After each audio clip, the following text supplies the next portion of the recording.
PSI 2023चा निकाल जाहीर होताच विद्यार्थ्यांनी गुलाल उधळून आपला आनंद व्यक्त केला.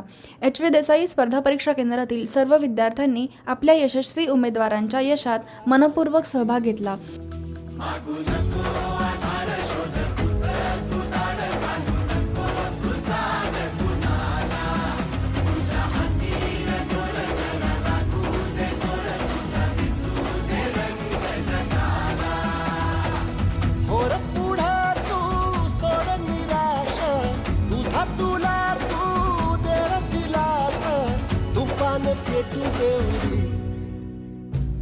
माई भुकाटा रुतल काटा दिसल वाट तुझी झोपून आशा चालत राहतो काढून